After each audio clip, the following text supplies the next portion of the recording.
दो हुकूमतें तोड़ने के लिए। और फिर दूसरा, कभी ऐसा भी हुआ कि एक पार्टी कहे कि हम इस्तीफ़ा देते हैं और जो कस्टोडियन ऑफ द हाउस हो वो कहे मैंने इस्तीफ़े मंजूर नहीं कर रहे, मैं पंजाब नहीं जाऊंगी, मैं इस्तीफ़े नहीं मानूंगी। ये फिल्मों में होता है भाई, लेकिन ये हतमी फैसला है 23 तारीख को इंशाअल्लाह अज़ीज़ ये असम्बलियाँ टूटेंगी।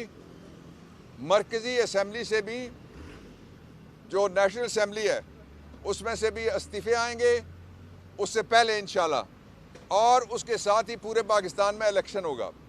आप ज़रा गौर कीजिएगा कि ये 7.5 किलोमीटर का इलाका है और इसके बाराकोव वाली साइड पे भी, इसके फैज़ाबाद वाली साइड पे भी, इसके टेक्सला वाले साइड पे भी और इसके मारगला वाले साइड पे भी सारी तरफ इलेक्शन हो रहे होंगे। तो इसलिए ये हुकूमत पहले जाएगी। 66% पाकिस्तान अगर इस निज़ाम पे अदम एतमाद करके वो बाहर निकल जाता है तो ये सिस्टम गिर जाएगा, इसको कोई नहीं रोक सकता। उसके साथ ही ये है कि इस वक्त मईशत को वहाँ पहुँचा दिया गया है जहाँ आप खुद जानते हैं कितने पैसे हमारे पास रह गए। उनमें से $3 अरब सऊदी अरब के हैं, शुक्रिया। $3 अरब चाइना के हैं, शुक्रिया। और $2 अरब UAE के हैं, शुक्रिया। और इसकी आप तकरीर दिखाया करें। ये कहता था कि हमें दे दो, हम 6 महीने में पाकिस्तान को उठा के ले गए पाकिस्तान को। ये इस 6 महीने में जो पैसे आए टैक्स से आए वो कहाँ गए, जो IMF से आए वो कहाँ गए, जो इमदाद आई वो कहाँ गई। आपने देखा मौलवी साहब के जलसे में इमदादी टेंट उनको कारपेट के तौर के ऊपर इस्तेमाल किया गया।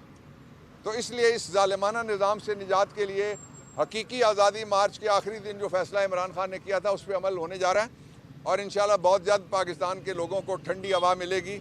और ये जो कहते थे हम पाकिस्तान की सरजमीन गर्म कर देंगे, इन्होंने अपनी जेबें गर्म की हैं सिर्फ, और कुछ गर्म नहीं कर सके।